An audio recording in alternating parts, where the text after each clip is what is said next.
haciendo un recuento de los actos terroristas llevados a cabo contra Cuba, tenemos los siguientes.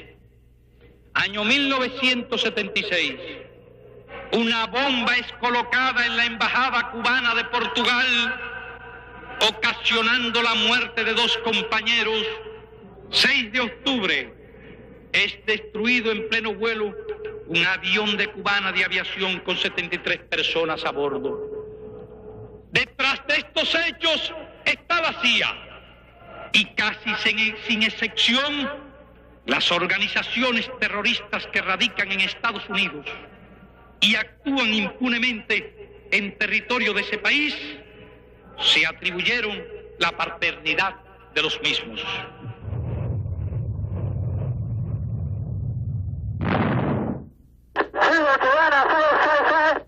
We had an explosion and we are descending immediately. We had fire on board. Okay, Silver, Cubana 455. We are requesting immediately landing. Cierre la puerta. Eso es peor. Pégate abajo, Freddy, pégate abajo.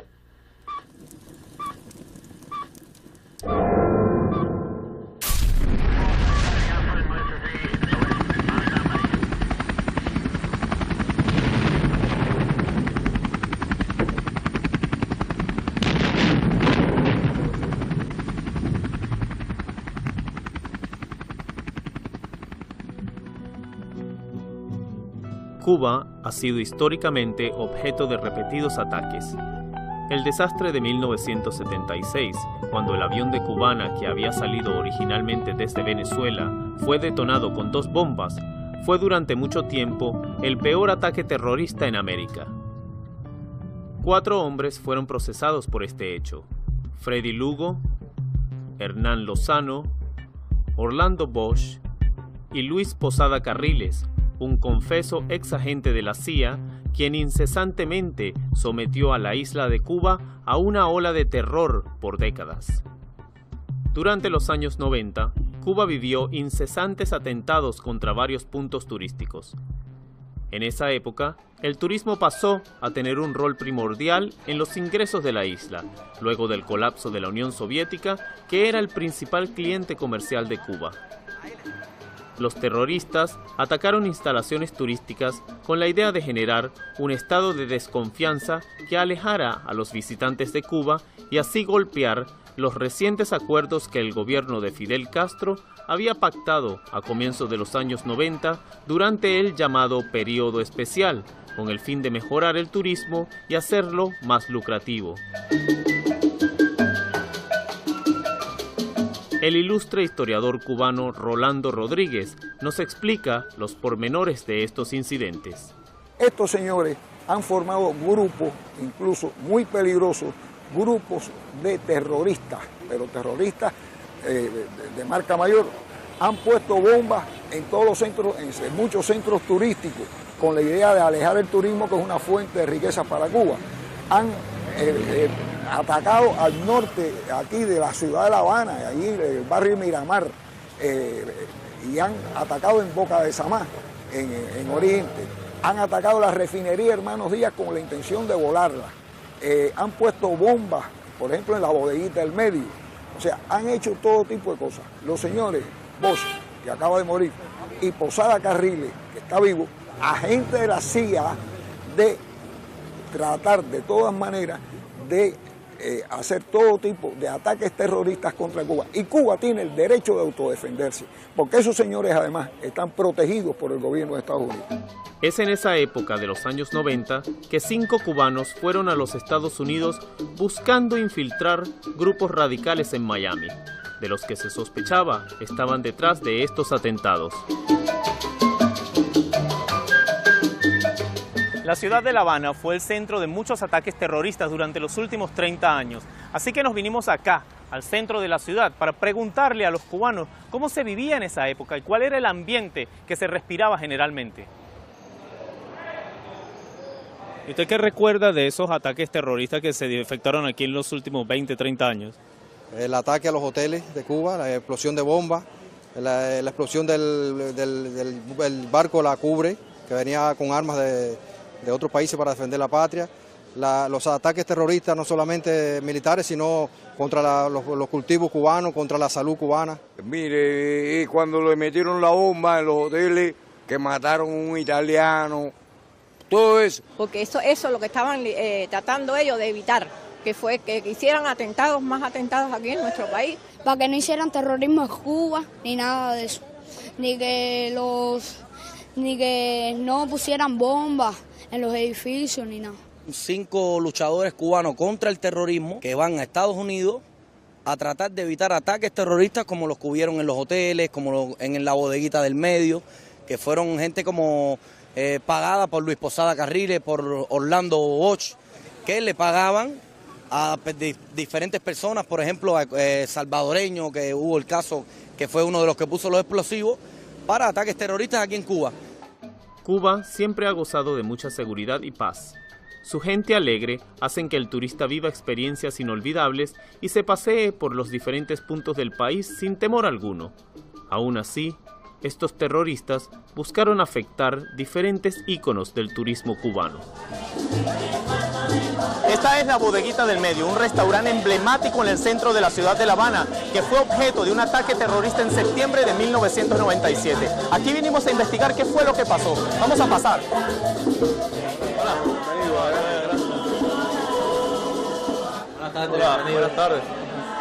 Aquí encontramos a Nicolás, uno de los empleados que estuvo justo en el momento en que la bomba estalló ese día.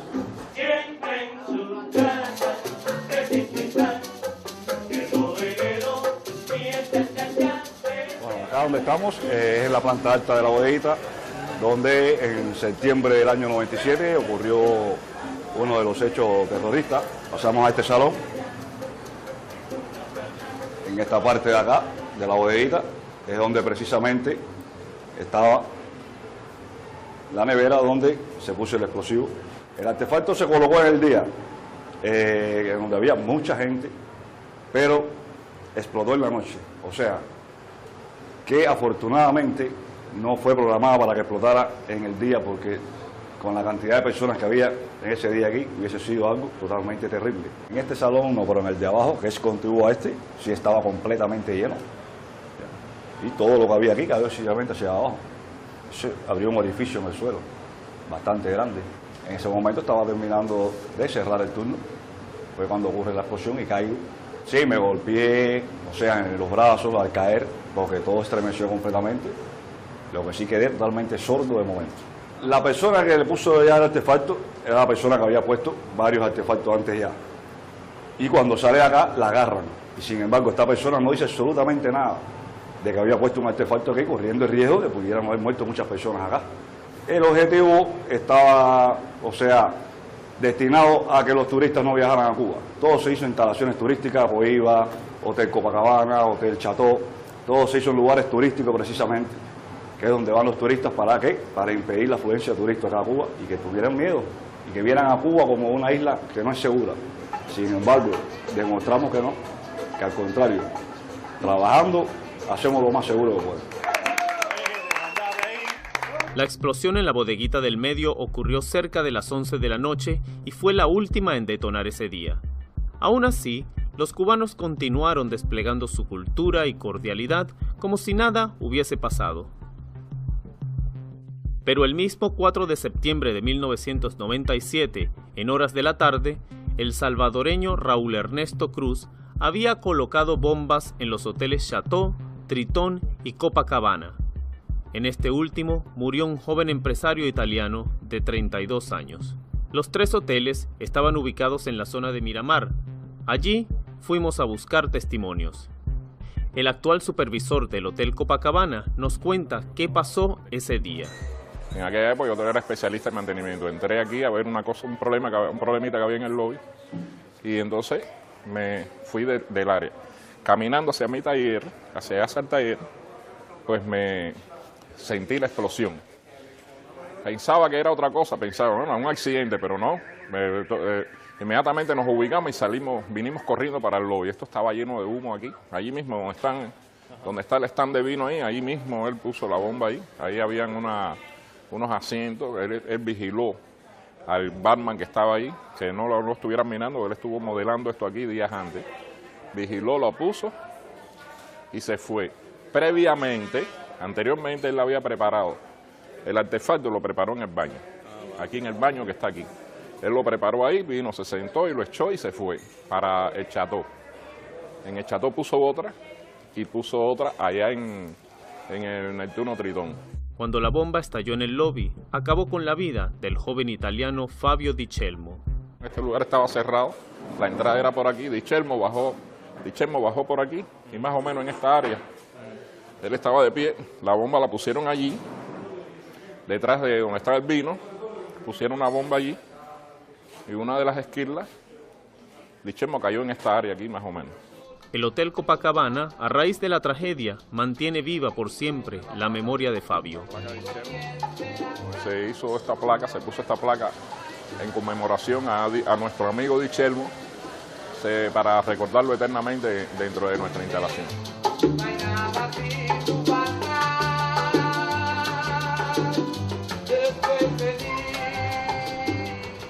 En la misma zona de Miramar vive el padre de Fabio, Giustino Di Celmo, un veterano de la Segunda Guerra Mundial, quien por muchos años viajó a Cuba trayendo negocios a la isla.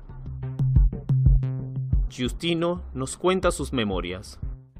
Un año antes, cuando empezaron a poner la prima bomba, yo estaba en el Hotel Mejía.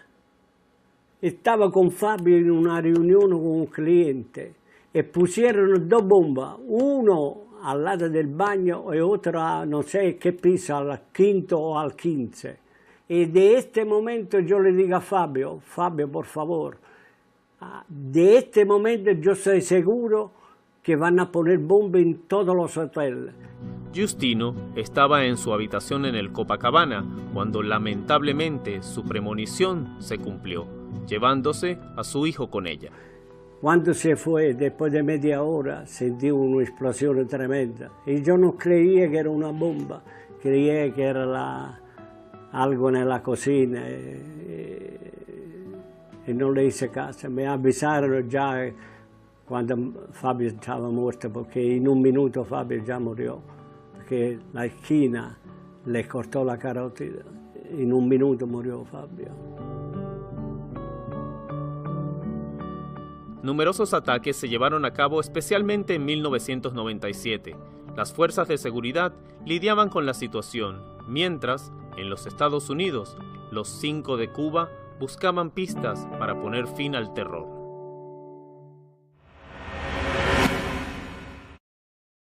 Irónicamente, en el año 1998, los 5 fueron detenidos por el FBI y enjuiciados con cargos de espionaje.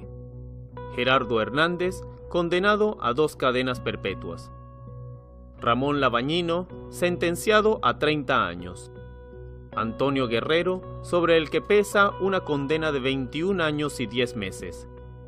Fernando González, quien tras casi 18 años será liberado en febrero del 2014, y René González, quien salió de la cárcel en octubre del 2011, debiendo pasar 3 años de libertad supervisada en Miami.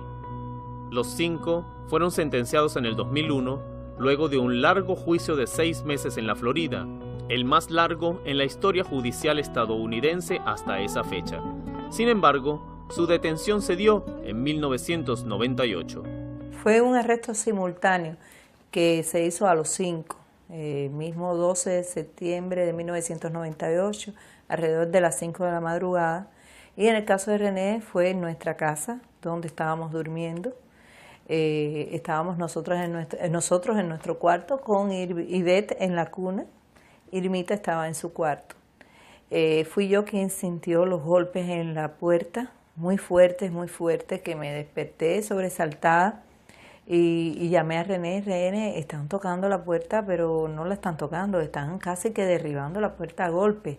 Cuando abrió, yo siento desde el cuarto muchas voces, muchas pisadas fuertes, como gritos y cuando me asomo veo que ya tenía a René en el piso, la cabeza de René ya estaba fuera del departamento nuestro, el resto del cuerpo dentro le estaban poniendo las esposas a la espalda y lo estaban incorporando.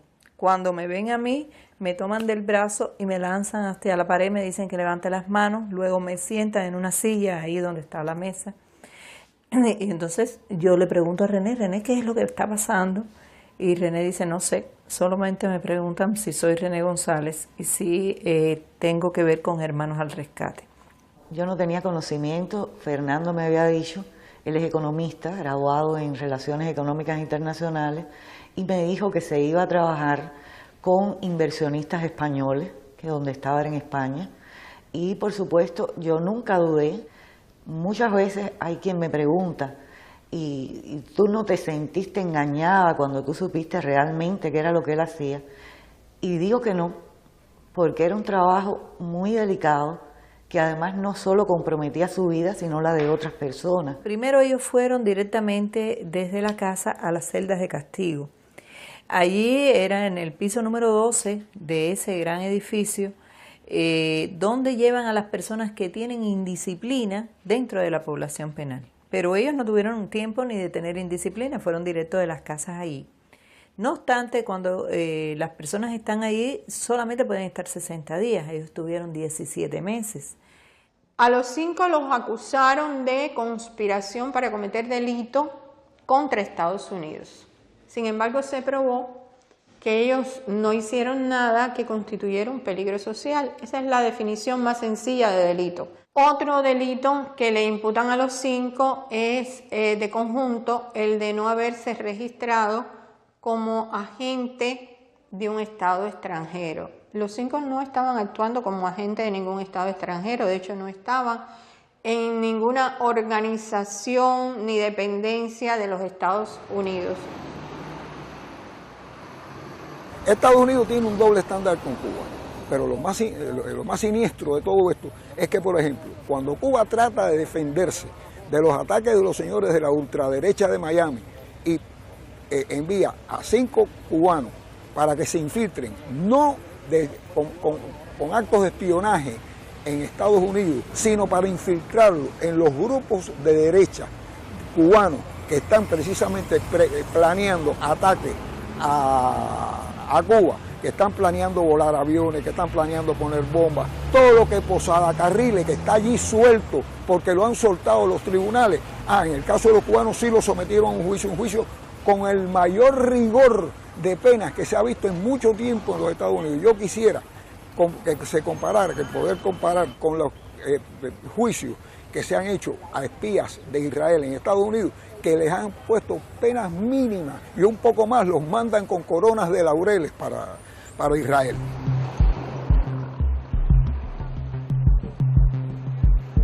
Los familiares de los 5 se promueven por toda la ciudad de La Habana y vienen a diferentes eventos. Este es el Palacio de Convenciones de La Habana, donde ellas vinieron a asistir al cierre del 6º Encuentro Internacional de Justicia y Derecho. Aquí vinimos a escuchar también el discurso del presidente de la Asamblea Nacional Popular de Cuba, Ricardo Alarcón.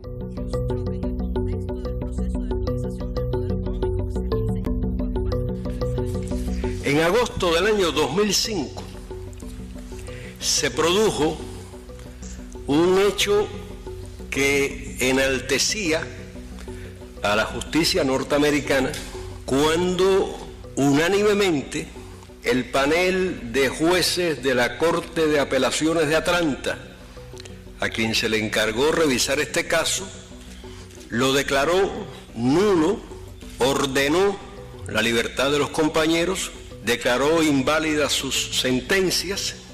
En aquel texto, los magistrados de Atlanta, ellos afirmaron que allí el llamado juicio de Miami había sido en realidad una tormenta perfecta de prejuicios y hostilidad. Exactamente un año después, en agosto del 2006, el Pleno del Tribunal de Apelaciones de Atlanta revirtió esa decisión, la declaró nula y ordenó que algunos casos fueran revisados por errores técnicos que tenían. Eso fue resultado de la presión abierta que la administración de George W. Bush lograron, sin embargo, que obviamente con votación dividida, la Corte de Apelaciones echara atrás aquella sabia y justa decisión. Cuando René González fue liberado en octubre del 2011, sus hijas fueron las únicas que pudieron esperarlo, pues a su esposa Olga, deportada de los Estados Unidos luego del arresto, no se le ha otorgado nunca una visa. René sale de la cárcel el 7 de octubre, bueno, por fecha, ya. Concluye la sentencia, va a la calle. Pasa entonces a pasar por la libertad supervisada porque la Corte no aprueba que él regrese a Cuba. Además, René tiene una accesoria en su sentencia donde le prohíben acercarse a los lugares donde se conoce que frecuentan o están personas que se dedican al crimen organizado. Es decir, que René está en un constante peligro. Esas personas, si se pueden mover, si descubren dónde está René, pueden hacerle un atentado. Otra de los familiares con la que pudimos conversar es Ailí, la hija de Ramón Labañino, quien aún tiene sentencia hasta noviembre del año 2024. ¿Y cuál fue tu reacción cuando te enteraste de eso? Yo era una adolescente, fue muy impactante para mí, y para mí me costó mucho ir por las calles y ver la imagen de mi papá, ir a las tribunas abiertas que tanto se han hecho en Cuba y en otros países y oír hablar de mi papá. Y lo veía como algo que decía, ¿cómo puede ser? Mi papá es una figura pública y me chocó mucho saber que estaba preso. Ailí sí ha podido visitar a Ramón, no sin antes pasar por un engorroso trámite de visas. Bueno, desde el 2003 hasta la fecha he podido ir casi una vez al año, porque nosotros, como somos cubanos, dependemos de la visa norteamericana y tenemos que pasar por un proceso muy largo de ir a la Oficina de Intereses de Estados Unidos en La Habana, solicitar la visa, que nos den la visa. Son visas limitadas. Solamente con una entrada a Estados Unidos se agota esta visa y permiten solamente 30 días de entrada a Estados Unidos. Y es muy complicado. Cada vez que regresamos enseguida pedimos la visa para poder visitarlo y casi que lo hacemos una vez al año. En otra zona de La Habana fuimos a conocer a uno de los familiares que sí ha podido ir de visita a Estados Unidos. Se trata de Magali Ruiz, la madre de Fernando González, quien nos abrió las puertas de su casa para conversar y mostrarnos los recuerdos que tiene de su hijo. Este afiche fue el afiche original que salió para poner en todos los lugares el día que se dio la noticia de lo que había sucedido con los 5, que teníamos estos 5 hijos de la patria. Que se dio la noticia acá en Cuba. Aquí en Cuba. Ya este Fernando de la prisión, fue un día en el patio ahí que salía a hacer ejercicio y entonces se retrató para nosotros.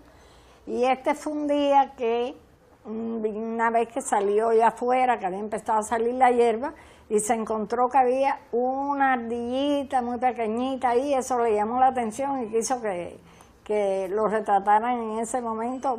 Ya esto fue en una visita.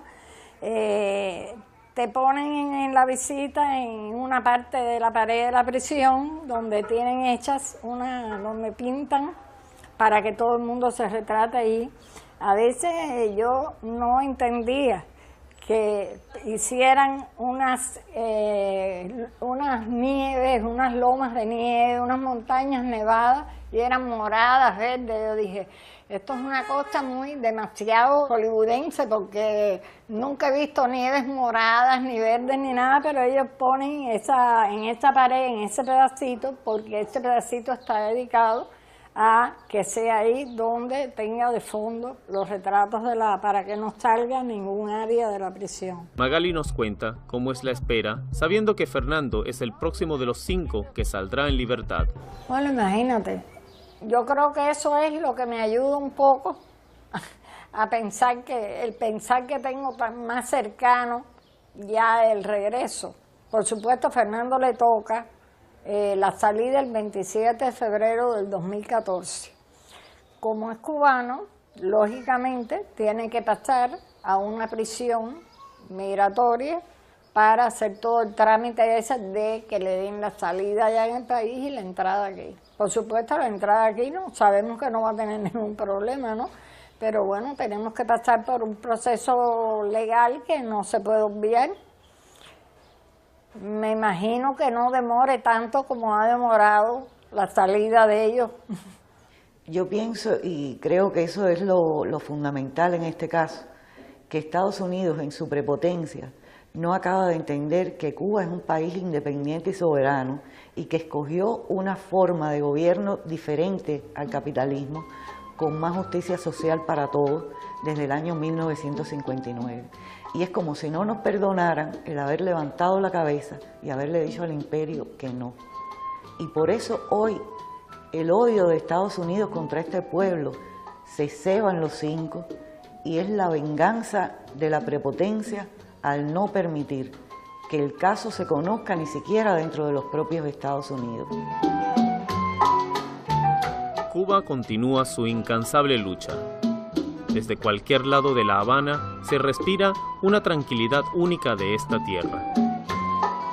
En el horizonte, al caer la noche, la isla aún espera el retorno de sus 5 hijos.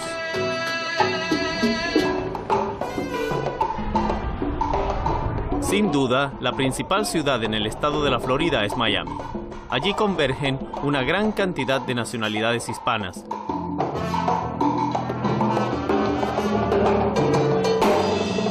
Luego de la Revolución Cubana en 1959, más de 400.000 cubanos llegaron a Miami. La gran mayoría era gente de clase media y alta que vivían privilegiadamente en Cuba bajo el régimen del dictador Fulgencio Batista, quien a su vez era apoyado por los Estados Unidos. En 1980, otros 150.000 cubanos llegaron a Miami a través del llamado Éxodo de Mariel, mediante el cual los gobiernos de Cuba y Estados Unidos acordaron el asilo de este contingente de personas en Miami. En este condado, donde los hispanos son el 65%, más de la mitad son cubanos. Esto los convierte en el grupo con mayor influencia en la toma de decisiones políticas en esta región.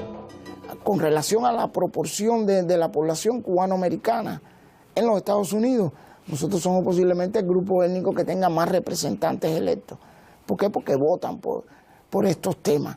Y esta capacidad de insertarse en el sistema americano, de entender el sistema democrático americano, es tal vez el valor más grande que pueden aportar los cubanoamericanos a un futuro en Cuba.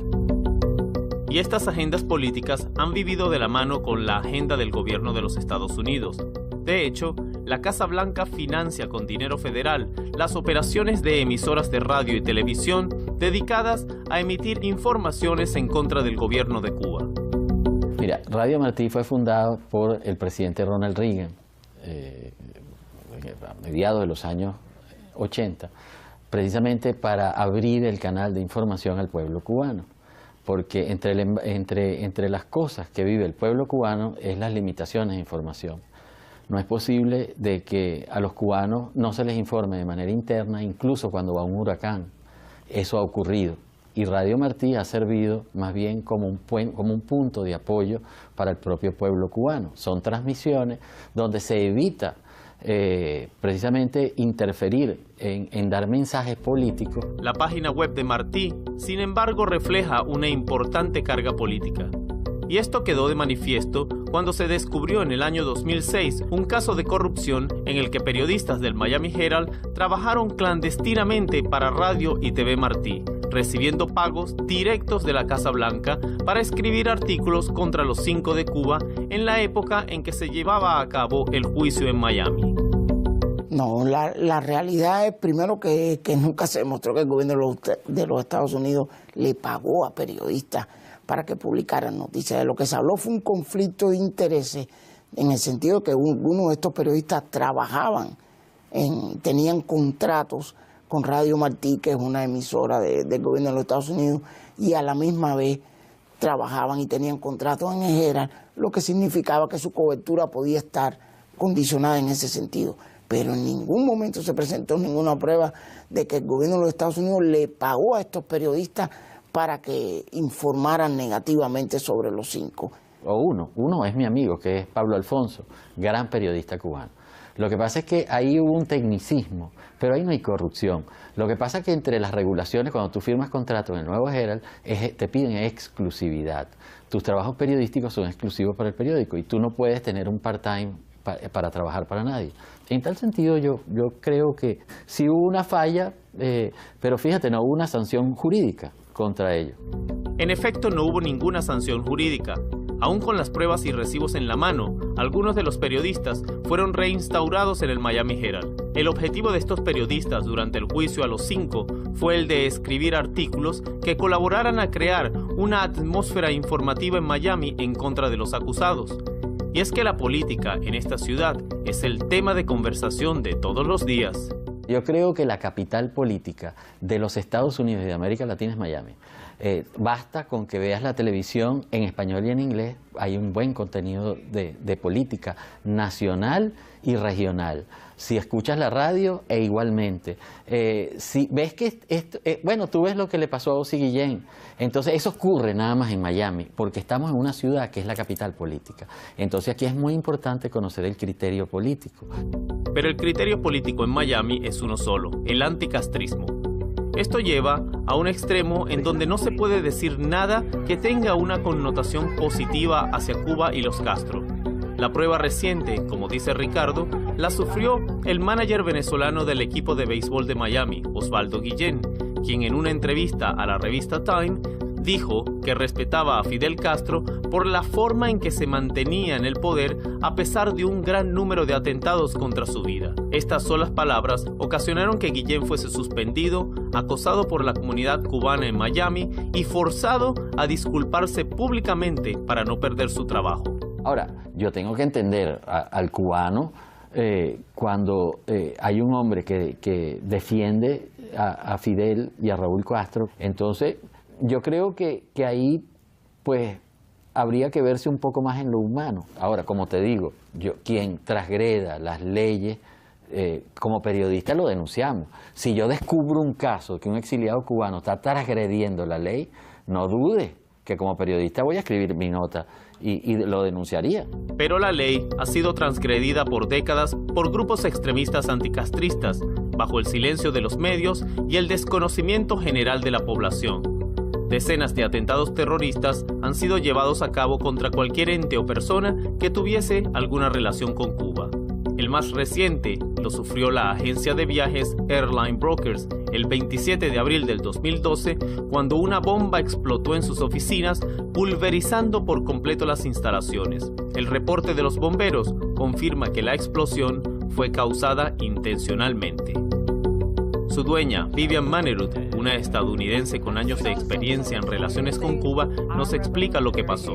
En marzo, la Arquidiócesis de Miami nos contrató para hacer la peregrinación de la Arquidiócesis para la visita del Papa, donde llevamos casi 500 personas a la Misa de Santiago y la Misa de La Habana. Y eso es lo que se parece que fue por qué se produjo este ataque. Un email interceptado muestra en sus líneas cómo se planeó el ataque. Vivian cuenta que esta no es la primera vez que sufre de amenazas. En una ocasión, la intimidación fue más directa. Eran unos explosivos para poner debajo de mi carro. Era para mí y como 5 otras personas. En otra fue que fuimos a una conferencia en Cuba, que fue el primero de diálogo, se llamaba la Conferencia de la Nación y la Inmigración. Y todos los que fuimos a eso, tuvimos que estar con guardias alrededor de nuestras casas aquí en la Florida por casi un mes. En la década de los 90 era bastante común este tipo de ataques acá dentro de Cuba. Común, la gente hablaba, se daban la culpa ellos mismos, iban a la radio, decían yo lo hice. Aquí se han nombrado calles a nombre de personas que aceptan que han hecho estos actos. Es bien increíble que esta sea una ciudad de los Estados Unidos, es increíble. Nada más que tienes que poner las estaciones de radio, oír las llamadas de las personas, oír los mismos comentaristas de los programas que incitan violencia. Los cubanos de Miami, que son así tan extra ultraderecha, si tú no estás de acuerdo, tú eres el enemigo. O sea que yo no veo la participación de un cubano de la ultraderecha en el futuro de Cuba. Este tipo de actividades anti-Cuba dentro de la isla y dentro del propio Miami eran las que los 5 de Cuba lograron descubrir a mediados de los años 90. En 1998, el gobierno de Cuba le entregó a las autoridades estadounidenses el resultado de las investigaciones. un compilado de más de 200 páginas con videos y grabaciones que mostraban los planes de estos grupos terroristas contra objetivos cubanos. El FBI respondió arrestando a los 5.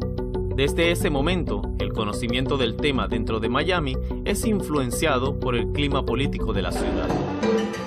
Aquí en el centro de Miami encontramos el restaurante Versalles. Aquí se suele reunir la comunidad cubana que vive en esta ciudad para discutir temas de actualidad. Vienen acá, se toman un café, comparten un bocadillo, pero sobre todo les sirve de punto de reunión cada vez que hay un conflicto en Cuba y quieren hablar de eso. Por eso vamos a venir aquí a preguntarles a ver qué saben del tema de los 5 de Cuba. Los 5 de Cuba. Sí, los 5 de Cuba. Nunca he escuchado el tema, ¿no? Qué bueno, que va bien, que va muy moderno, ¿no? Que son unos cantantes, ¿no? Que hacen unas canciones de Cuba. Es un grupo de espías que fueron encontrados espiando ilegal en este país y fueron procesados y fueron a juicio y fueron hallados culpables. No, se tratan de los 5 héroes que dicen que están presos, más nada. Ya. Que estaban espiando aquí, los cogieron y los metieron presos, bien hecho. ¿Qué más querían? Los 5 son presos políticos, pero más que esto, los 5 son espías confesos. Y esto hay que decirlo bien claro, porque estas personas reconocieron ante un tribunal de los Estados Unidos que realizaron labores de espionaje. Lo único que alegan que esas labores de espionaje eran para defender al gobierno cubano, pero el gobierno cubano es una dictadura. Si tú ejerces labores de espionaje para defender una dictadura, tú no estás sirviendo una causa justa. En el momento que se le estaba celebrando juicio a esta persona, no hubo manifestaciones aquí en las calles pidiendo que los ejecutaran o cosas semejantes. Es decir, no pudieron demostrar de ninguna manera que había un clima especial de hostilidad contra estas personas. Pero la hostilidad no solo se relaciona con agresiones físicas. Solo el hecho de hacer campaña al caso de los 5 genera una reacción inmediata en la ciudad. Aquí en la calle 1 de la pequeña Habana, en el centro de Miami, se encontraba allá encima de aquel restaurante una pancarta inmensa que reclamaba la libertad de los 5 de Cuba, pero eso no cayó muy bien en esta zona y fue removida posteriormente.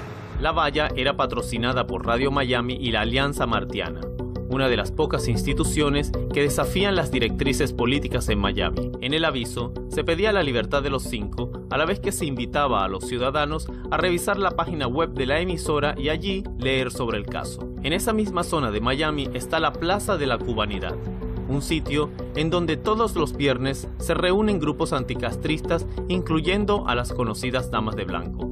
Las personas que asisten se reúnen allí, en la sede de la Sociedad Cívica Martiana, donde fuimos a conversar con sus miembros. El objetivo de fundar la Fundación Cívica Martiana es ayudar a opositores dentro de Cuba con los recursos que nosotros tengamos. Pero el fundamento de esta organización, el objetivo es protestar aquí todos los viernes, un viernes por Cuba, ahí en la placita de la Cubanidad, donde todo el mundo se expresa y condenamos al gobierno de Castro por los crímenes, el abuso. ¿Qué les motiva a venir a ustedes acá? ¿Por qué están acá todos los viernes? Bueno, es una manera de luchar contra Castro y de expresar nuestros sentimientos hacia Cuba. Bueno, como el nombre lo dice, es una organización cívica, es decir, de manifestarse públicamente en la vía pública. Dedicamos todos los viernes a Cuba, de una hora de 8:30 a 9:30 de la noche, y ahí expresamos todo lo que sabemos de Cuba. Bueno, la importancia de tener este tipo de organización es que tú expresas lo que tú sientes. Yo no vine para vivir bien aquí, yo vine para luchar por Cuba aquí. Despliego todo el odio que siento hacia ese tirano maldito, de todos los genocidios posibles en el mundo, solamente le lleva la corona Hitler. Después de él está Fidel Castro y después los Césares y los demás asesinos que han habido en la historia.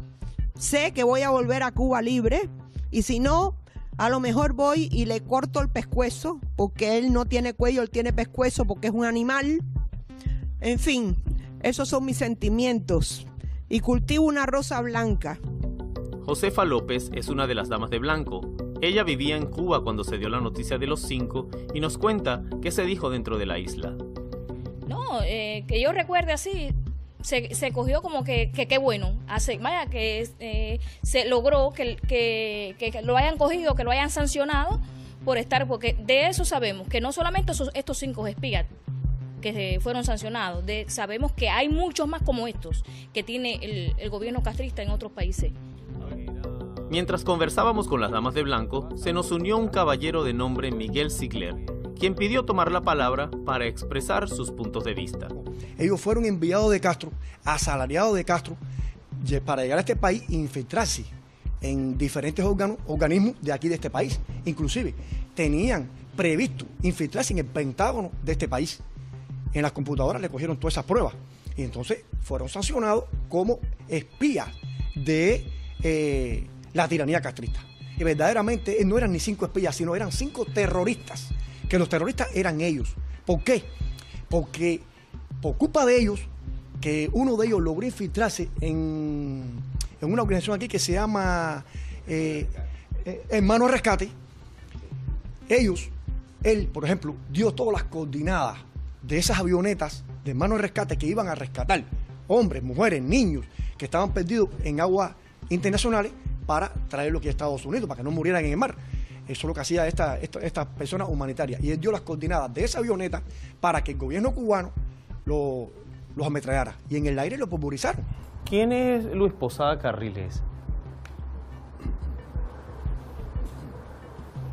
Realmente la tiranía castrista se gasta millones y millones de dólares que le roba al pueblo para hacer propaganda falsa en contra de este señor Luis Posada Carriles, que precisamente es amigo mío, personal. En el plano personal somos amigos. Es un hombre verdaderamente con una calidad humana extraordinaria. Un hombre incapaz de hacer nada en él. Lo conozco personalmente. Y la tiranía castrista, como él ha sido siempre un anticastrista, que ha luchado en contra de los Castro, es el odio visceral que específicamente Fidel Castro tiene sobre este señor. Y ha tratado de desacreditar su figura internacionalmente. Realmente está probado, y más que comprobado, que él no es terrorista. Si fuera terrorista, estuviera preso, porque este es un país de leyes. Se están gestando otros tipos de sabotaje dentro de Cuba. Yo, de cualquier hecho dentro del territorio cubano en contra del régimen de La Habana, me responsabilizo totalmente. A él lo acusaban, supuestamente le echaron la culpa del derribo en el año 1976 del avión de Barbados, donde venían hacia Cuba ya los deportistas cubanos, pero eso no está probado, nunca se pudo probar eso. Lo que nosotros sí decimos de que Fidel Castro fue quien él mismo, él en su propia persona dio la orden de poner una bomba en ese avión. Miguel y su esposa Josefa, al igual que la gran mayoría de disidentes cubanos, son bien recibidos por los Estados Unidos y su gobierno. Claro ejemplo de la buena relación entre ambas comunidades. Nosotros, los que estamos aquí, no regresamos ahora, porque nosotros no podemos regresar al mismo lugar donde fuimos perseguidos. Y por eso es que tenemos que esperar que se acabe esa tiranía, que el pueblo tome las calles, que haya una explosión social y acabar con esa tiranía. O que el gobierno americano nos acepte de regresar por la vía armada. Si al gobierno americano nos acepta regresar por la vía armada, el primero en regresar a Cuba a combatir los Castro es Miguel Sigler Amaya, el que le habla. Parte del sistema americano es así, los grupos judíos abogan por y promueven a candidatos que favorezcan la existencia del Estado de Israel, que lo defiendan. Este es el sistema americano, la gente con su voto elige o hace valer sus agendas de acuerdo a sus propias preferencias. La intimidación contra cualquier acción fraternal con Cuba no es una ficción en Florida. El gobierno de Estados Unidos mantiene de su lado a las fuerzas políticas en este estado, que es actualmente el tercero más importante a nivel electoral. Es por eso que las autoridades estadounidenses parecen hacerse la vista gorda con terroristas que usan la etiqueta anticastrista para cometer hechos delictivos, llegando incluso a premiarlos y en ocasiones a defenderlos. Luis Posada Carriles fue sometido a un juicio, donde hubo una participación de la Fiscalía, hubo una parte acusatoria, todos vimos el juicio, y Luis Posada Carriles salió absuelto por un jurado. Entonces, yo creo que yo no puedo poner en tela de juicio de que el jurado estaba comprado, o sea, yo creo que no se presentaron las pruebas contra Luis Posada Carriles y salió en libertad. Yo creo en la justicia norteamericana, yo creo en el sistema de justicia de los Estados Unidos.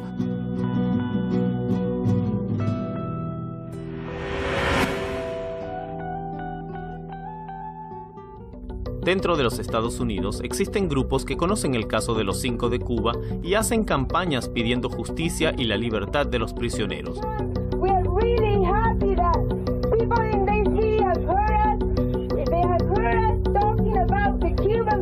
Recientemente en Washington se organizó el evento 5 días por los 5 de Cuba, en donde activistas y diferentes personalidades buscaban difundir información sobre este caso. Entre tantas personalidades estaba el actor Danny Glover, quien ha estado muy activo haciendo campaña a favor de los 5. Is what's critical. And as we build a movement among citizens, it's not Danny Glover personally, because Danny Glover personally doesn't have a relationship with the President of the United States, but Danny Glover as a part of a movement that's building and that's growing to demand that the community be given justice and sent home and freed. That's the movement that I'm a part of. I said once that American political leaders simply can't behave rationally. It makes no sense. I mean, U.S.-Cuba policy makes no sense whatever. El presidente de los Estados Unidos tiene un poder que le da la Constitución del país para ejercer clemencia ejecutiva, es decir, sin perdonar las condenas puede reducir las sentencias a tiempo cumplido. Es algo que ocurre constantemente en los Estados Unidos. Se está pidiendo que lo mismo se haga en este caso para los 5. La influencia que tenemos y podemos nosotros derramar la palabra para que más gente sepa de esta injusticia, ¿no? Que nosotros, nuestro pueblo latino, luego puede pedirle al presidente que por favor que haga lo justo y que suelta a estas personas de la prisión. When do we want it? Now. What do we want? Justice. When do we want it? Now. Freedom.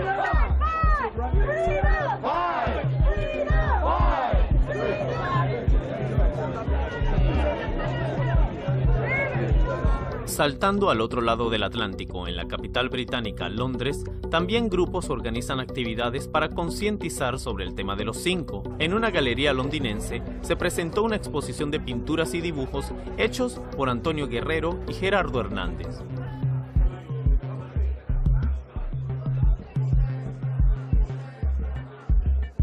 Ese pasó a ser de un tema que nadie hablaba a un tema que poco a poco, con un gran esfuerzo, los amigos de todo el mundo han puesto en primer plano. Y por eso vemos personas solidarias, ponen carteles pidiendo la liberación de los 5 en el propio Miami. Hace años esto no hubiera sido posible, pero este movimiento ha calado muy hondo porque la injusticia es tan evidente, tan notoria, que ha logrado sumar a muchos amigos en muchos lugares del mundo. Durante la exposición hablamos con Mirta Rodríguez, la madre de Antonio, quien a pesar de su edad es una luchadora incansable en pro de justicia para su hijo. Colaborar contra el terrorismo es algo que atañe a la humanidad.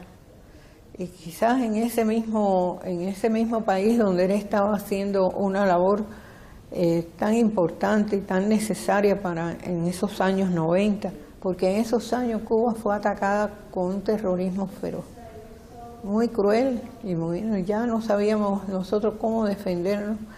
Y la necesidad que tienen todos los pueblos de tener alguna persona que alerte. Pero mis hijos no tenían un arma, no tenían un explosivo, lo detienen en una madrugada de viernes para sábado. Pensamos que Obama tiene toda la potestad para hacerlo, pero no te puedo decir que lo dudo, porque realmente yo vivo siempre con una esperanza y no puedo apagarla. Yo sueño con que sí, con que él ahora al final de su mandato, quizás si vuelve a ser reelegido, ya en el final del segundo seguiremos esperando. Nosotros tenemos siempre que mantener esa fe y esa esperanza de que algo tiene que ocurrir. En Londres también hablamos con Adriana Pérez, la esposa de Gerardo. el único miembro de los 5 con sentencia de por vida. Adriana es la única familiar que no volvió a ver a su esposo desde su detención en 1998. Gerardo y yo no nos hemos podido ver en estos 14 años porque el gobierno de Estados Unidos no me ha entregado una visa para viajar a verlo. ¿Quieres algo más tortuoso? ¿Quieres algo más difícil que seguir separada del hombre que amas, no solo por las rejas, sino también por el capricho de un gobierno a no permitirte realizar las visitas a las que tú como esposo tienes derecho? En una oportunidad era un peligro para la seguridad de Estados Unidos, en otro que podía entrar a ese territorio para reunirme con organizaciones terroristas, y yo hago siempre una alerta. Entonces ellos reconocen que existen estas organizaciones en su territorio, porque de lo contrario, porque tendrían que tener temor. La prensa de Miami jugó un papel muy intenso en crear un ambiente hostil antes, durante y después del juicio para que la comunidad internacional no apoyara a estos hombres. La verdad se impone, y aunque nos ha costado mucho tiempo tratar de informar a esta opinión pública, hoy el caso ha tomado otro matiz. El caso ya tiene una connotación diferente por todo el apoyo, no solo de amigos, sino de instituciones, gobiernos, por las acciones privadas y públicas que han hecho los familiares, y que hoy la solución solo está en manos del presidente Obama, solo está en manos de todos aquellos que puedan llevar este mensaje al presidente de Estados Unidos, que pueda darle la libertad a estos hombres buscando una solución. Pero no hay duda de que el gobierno de Estados Unidos ha actuado con una doble moral en su falsa lucha contra el terrorismo, en todo lo que proclama, y sin embargo estos hombres representan hoy una gran espina para el gobierno norteamericano. Nosotros vamos a seguir denunciando la verdad, aunque nos cueste muchos años más. Ese ha sido el principal objetivo de nuestro pueblo, enfrentarlo todo con la verdad. Y nosotros somos parte de ese pueblo, y los 5 representan la dignidad de los cubanos. El caso de los 5 tiene ya 14 años. El terrorismo anticuba ha sido una constante dentro y fuera de la isla caribeña durante las décadas siguientes a la Revolución Cubana. Se pueden tener opiniones diferentes sobre lo que es bueno o malo para esa nación, pero lo que nunca podrá ser evaluado como bueno o malo es el terrorismo.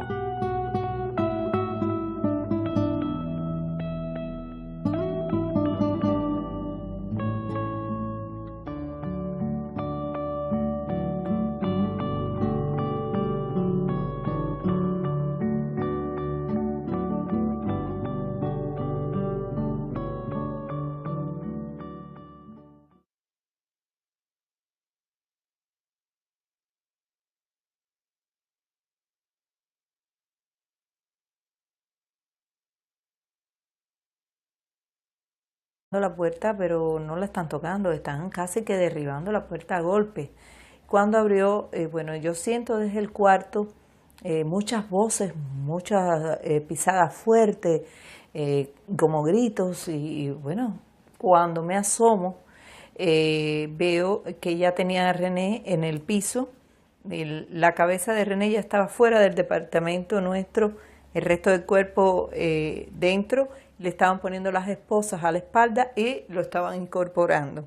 Cuando me ven a mí, me toman del brazo y me lanzan hacia la pared, me dicen que levante las manos, luego me sientan en una silla ahí donde está la mesa. Y entonces yo le pregunto a René, ¿qué es lo que está pasando? Y René dice, no sé, solamente me preguntan si soy René González y si tengo que ver con Hermanos al Rescate. Yo no tenía conocimiento, Fernando me había dicho. Él es economista, graduado en Relaciones Económicas Internacionales, y me dijo que se iba a trabajar con inversionistas españoles, que donde estaba era en España. Y por supuesto, yo nunca dudé. Muchas veces hay quien me pregunta, ¿y tú no te sentiste engañada cuando tú supiste realmente qué era lo que él hacía? Y digo que no, porque era un trabajo muy delicado, que además no solo comprometía su vida, sino la de otras personas. Primero ellos fueron directamente desde la casa a las celdas de castigo. Allí era en el piso número 12 de ese gran edificio, donde llevan a las personas que tienen indisciplina dentro de la población penal. Pero ellos no tuvieron tiempo ni de tener indisciplina, fueron directos de las casas ahí. No obstante, cuando las personas están ahí, solamente pueden estar 60 días, ellos estuvieron 17 meses. A los 5 los acusaron de conspiración para cometer delito contra Estados Unidos.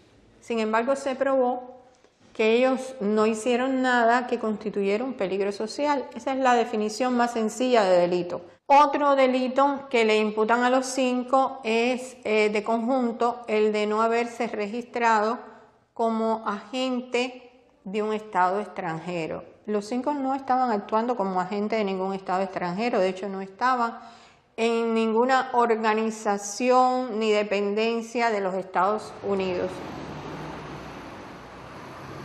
Estados Unidos tiene un doble estándar con Cuba, pero lo más siniestro de todo esto es que, por ejemplo, cuando Cuba trata de defenderse de los ataques de los señores de la ultraderecha de Miami y envía a 5 cubanos para que se infiltren, no con actos de espionaje en Estados Unidos, sino para infiltrarlo en los grupos de derecha cubanos que están precisamente planeando ataques a Cuba, que están planeando volar aviones, que están planeando poner bombas, todo lo que Posada Carriles, que está allí suelto porque lo han soltado los tribunales. En el caso de los cubanos sí lo sometieron a un juicio con el mayor rigor de penas que se ha visto en mucho tiempo en los Estados Unidos. Yo quisiera que se comparara, que poder comparar con los juicios que se han hecho a espías de Israel en Estados Unidos, que les han puesto penas mínimas y un poco más los mandan con coronas de laureles para Israel.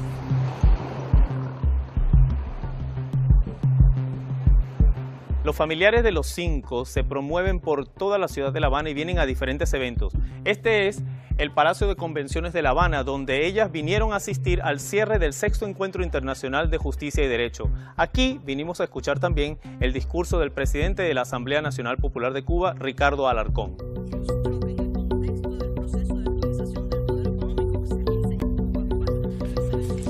En agosto del año 2005 se produjo un hecho que enaltecía a la justicia norteamericana cuando unánimemente el panel de jueces de la Corte de Apelaciones de Atlanta, a quien se le encargó revisar este caso, lo declaró nulo, ordenó la libertad de los compañeros, declaró inválidas sus sentencias. En aquel texto, los magistrados de Atlanta, ellos afirmaron que allí el llamado juicio de Miami había sido en realidad una tormenta perfecta de prejuicios y hostilidad. Exactamente un año.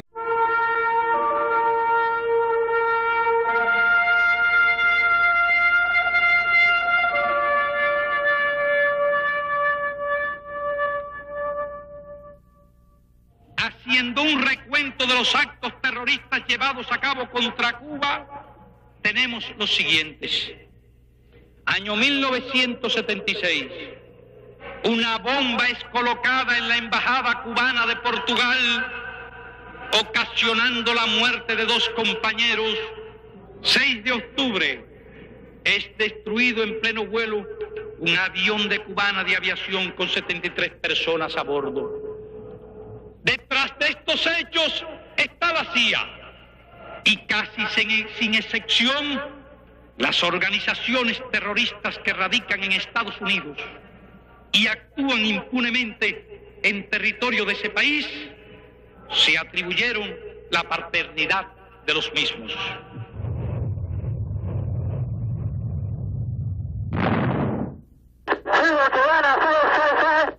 We had an explosion and we are descending immediately. We had fire on board. Okay, Silver, Cubana 455. We are requesting immediately landing. Cierre la puerta. Eso es peor. Pégate abajo, Freddy, pégate abajo.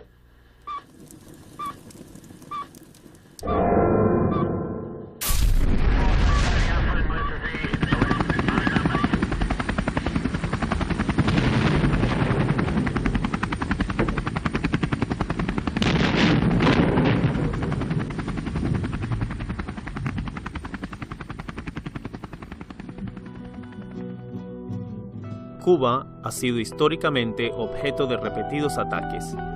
El desastre de 1976, cuando el avión de Cubana que había salido originalmente desde Venezuela fue detonado con 2 bombas, fue durante mucho tiempo el peor ataque terrorista en América. 4 hombres fueron procesados por este hecho: Freddy Lugo, Hernán Lozano, Orlando Bosch y Luis Posada Carriles, un confeso ex agente de la CIA, quien incesantemente sometió a la isla de Cuba a una ola de terror por décadas. Durante los años 90, Cuba vivió incesantes atentados contra varios puntos turísticos. En esa época, el turismo pasó a tener un rol primordial en los ingresos de la isla, luego del colapso de la Unión Soviética, que era el principal cliente comercial de Cuba.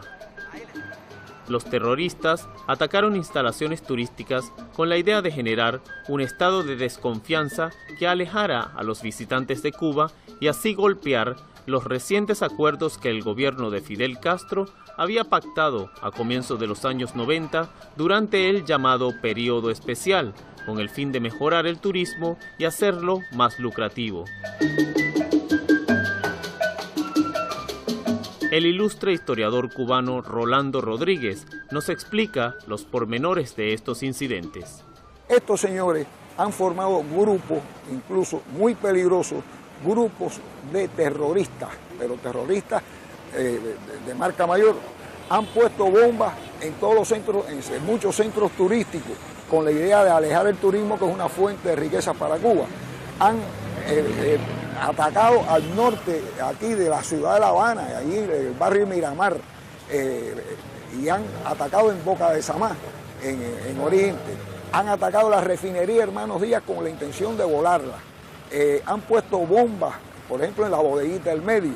O sea, han hecho todo tipo de cosas. Los señores Bosch, que acaba de morir, y Posada Carriles, que está vivo, agentes de la CIA, de tratar de todas maneras de hacer todo tipo de ataques terroristas contra Cuba. Y Cuba tiene el derecho de autodefenderse, porque esos señores además están protegidos por el gobierno de Estados Unidos.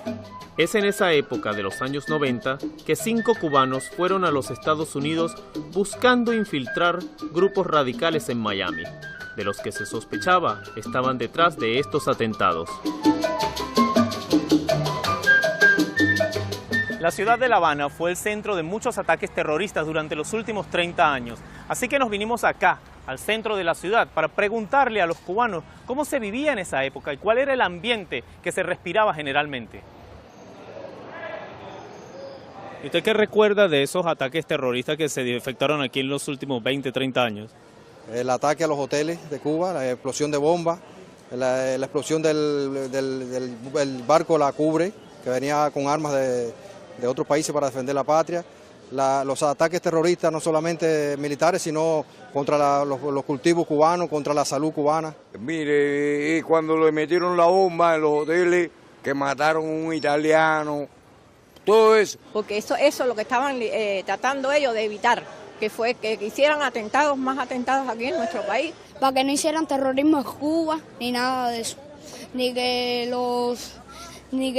no pusieran bombas en los edificios ni nada. 5 luchadores cubanos contra el terrorismo que van a Estados Unidos a tratar de evitar ataques terroristas como los que hubieron en los hoteles, como en la bodeguita del medio, que fueron gente como pagada por Luis Posada Carriles, por Orlando Bosch, que le pagaban a diferentes personas, por ejemplo, salvadoreño, que hubo el caso que fue uno de los que puso los explosivos, para ataques terroristas aquí en Cuba. Cuba siempre ha gozado de mucha seguridad y paz. Su gente alegre hacen que el turista viva experiencias inolvidables y se pasee por los diferentes puntos del país sin temor alguno. Aún así, estos terroristas buscaron afectar diferentes íconos del turismo cubano. Esta es la bodeguita del medio, un restaurante emblemático en el centro de la ciudad de La Habana, que fue objeto de un ataque terrorista en septiembre de 1997. Aquí vinimos a investigar qué fue lo que pasó. Vamos a pasar. Hola. Buenas tardes. Aquí encontramos a Nicolás, uno de los empleados que estuvo justo en el momento en que la bomba estalló ese día.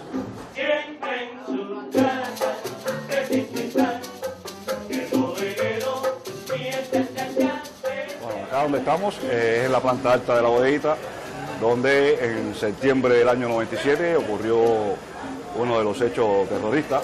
Pasamos a este salón, en esta parte de acá, de la bodeguita, es donde precisamente estaba la nevera donde se puso el explosivo. El artefacto se colocó en el día, donde había mucha gente, pero explotó en la noche. O sea, que afortunadamente no fue programada para que explotara en el día, porque con la cantidad de personas que había en ese día aquí, hubiese sido algo totalmente terrible. En este salón, no, pero en el de abajo, que es contiguo a este, sí estaba completamente lleno. Y todo lo que había aquí cayó sencillamente hacia abajo. Se abrió un orificio en el suelo, bastante grande. En ese momento estaba terminando de cerrar el turno, fue cuando ocurre la explosión y caigo. Sí, me golpeé, o sea, en los brazos al caer, porque todo estremeció completamente. Lo que sí quedé totalmente sordo de momento. La persona que le puso ya el artefacto era la persona que había puesto varios artefactos antes ya. Y cuando sale acá, la agarran. Y sin embargo, esta persona no dice absolutamente nada de que había puesto un artefacto aquí, corriendo el riesgo de que pudieran haber muerto muchas personas acá. El objetivo estaba, o sea, destinado a que los turistas no viajaran a Cuba. Todo se hizo en instalaciones turísticas, Boiva, Hotel Copacabana, Hotel Chateau, todo se hizo en lugares turísticos precisamente, que es donde van los turistas. ¿Para qué? Para impedir la afluencia de turistas acá a Cuba y que tuvieran miedo y que vieran a Cuba como una isla que no es segura. Sin embargo, demostramos que no, que al contrario, trabajando hacemos lo más seguro que podemos. La explosión en la bodeguita del medio ocurrió cerca de las 11 de la noche y fue la última en detonar ese día. Aún así, los cubanos continuaron desplegando su cultura y cordialidad como si nada hubiese pasado. Pero el mismo 4 de septiembre de 1997, en horas de la tarde, el salvadoreño Raúl Ernesto Cruz había colocado bombas en los hoteles Chateau, Tritón y Copacabana. En este último murió un joven empresario italiano de 32 años. Los 3 hoteles estaban ubicados en la zona de Miramar. Allí fuimos a buscar testimonios. El actual supervisor del Hotel Copacabana nos cuenta qué pasó ese día. En aquella época yo era especialista en mantenimiento. Entré aquí a ver un problemita que había en el lobby y entonces me fui del área, caminando hacia mi taller. Después, en agosto del 2006, el Pleno del Tribunal de Apelaciones de Atlanta revirtió esa decisión, la declaró nula y ordenó que algunos casos fueran revisados por errores técnicos que tenían. Eso fue resultado de la presión abierta que la administración de George W. Bush lograron, sin embargo, que obviamente con votación dividida, la Corte de Apelaciones echara atrás aquella sabia y justa decisión. Cuando René González fue liberado en octubre del 2011, sus hijas fueron las únicas que pudieron esperarlo, pues a su esposa Olga, deportada de los Estados Unidos luego del arresto, no se le ha otorgado nunca una visa.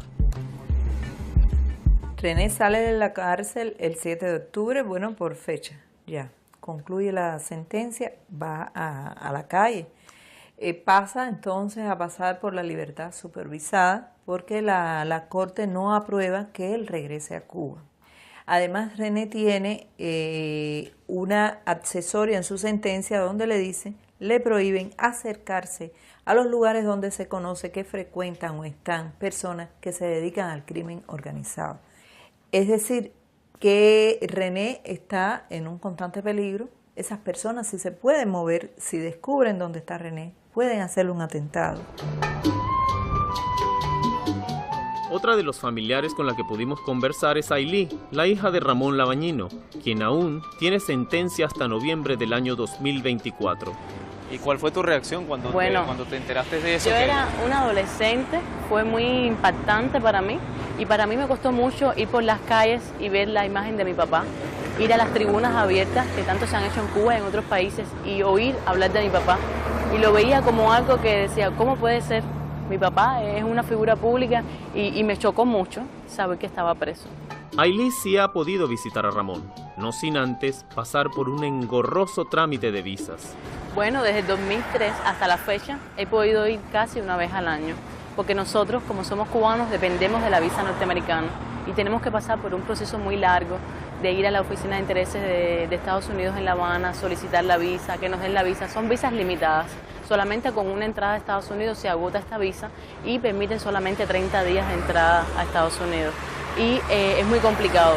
Cada vez que regresamos enseguida pedimos la visa para poder visitarlo y casi que lo hacemos una vez al año. En otra zona de La Habana fuimos a conocer a uno de los familiares que sí ha podido ir de visita a Estados Unidos.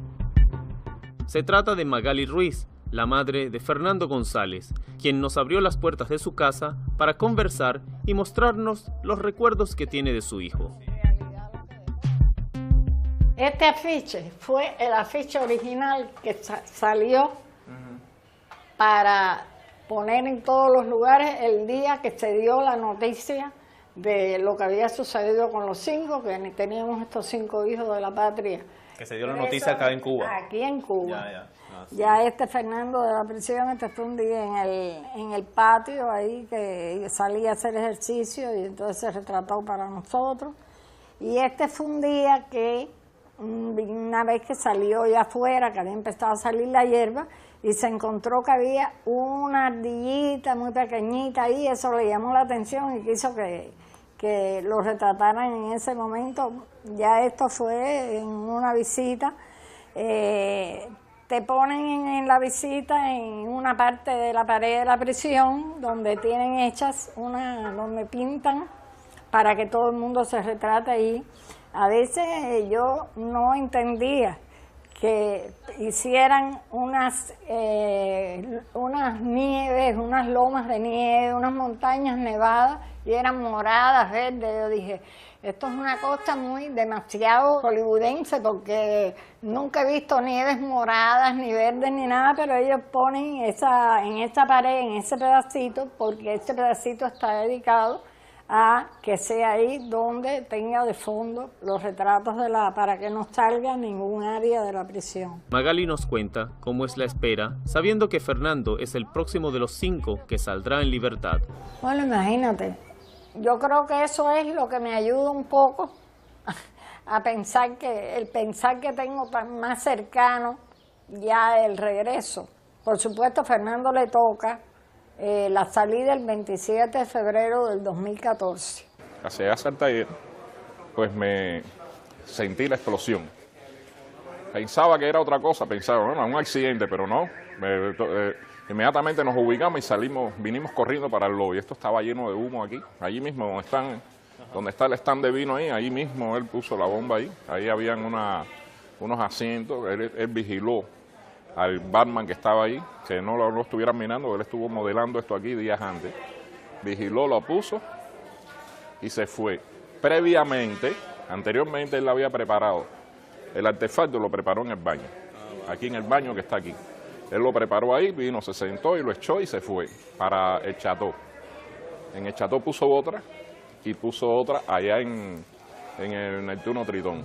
Cuando la bomba estalló en el lobby, acabó con la vida del joven italiano Fabio Di Celmo.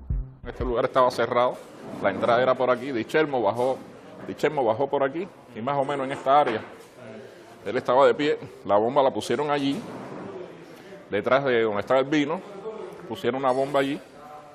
Y una de las esquirlas, Di Celmo cayó en esta área aquí más o menos. El Hotel Copacabana, a raíz de la tragedia, mantiene viva por siempre la memoria de Fabio. Se hizo esta placa, se puso esta placa en conmemoración a nuestro amigo Di Celmo, para recordarlo eternamente dentro de nuestra instalación.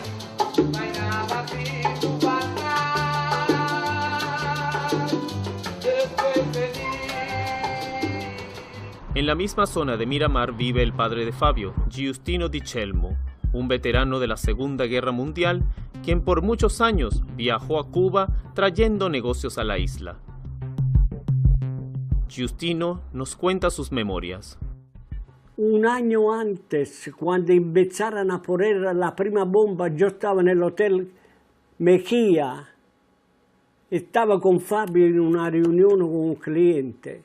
E pusieron 2 bombas, uno al lado del baño e otra no sé qué piso, al 5º o al 15.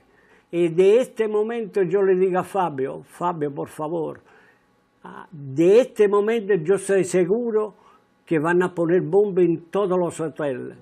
Justino estaba en su habitación en el Copacabana cuando lamentablemente su premonición se cumplió, llevándose a su hijo con ella. Cuando se fue, después de media hora, sentí una explosión tremenda. Y yo no creía que era una bomba, creía que era algo en la cocina. Y no le hice caso. Me avisaron ya cuando Fabio estaba muerto, porque en un minuto Fabio ya murió. Porque la esquina le cortó la carótida. En un minuto murió Fabio. Numerosos ataques se llevaron a cabo especialmente en 1997. Las fuerzas de seguridad lidiaban con la situación, mientras, en los Estados Unidos, los 5 de Cuba buscaban pistas para poner fin al terror.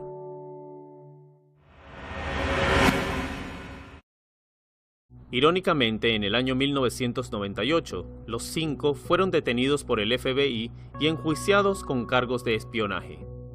Gerardo Hernández, condenado a 2 cadenas perpetuas. Ramón Labañino, sentenciado a 30 años.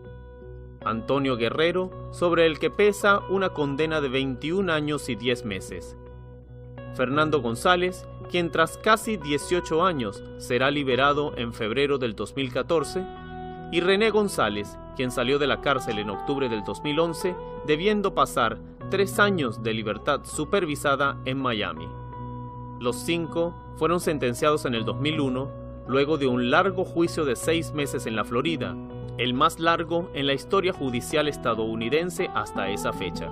Sin embargo, su detención se dio en 1998. Fue un arresto simultáneo que se hizo a los 5, mismo 12 de septiembre de 1998, alrededor de las 5 de la madrugada. Y en el caso de René fue en nuestra casa, donde estábamos durmiendo. Estábamos nosotros en nuestro cuarto con Ivette en la cuna. Irmita estaba en su cuarto. Fui yo quien sintió los golpes en la puerta, muy fuertes, que me desperté sobresaltada y llamé a René. René, están tocando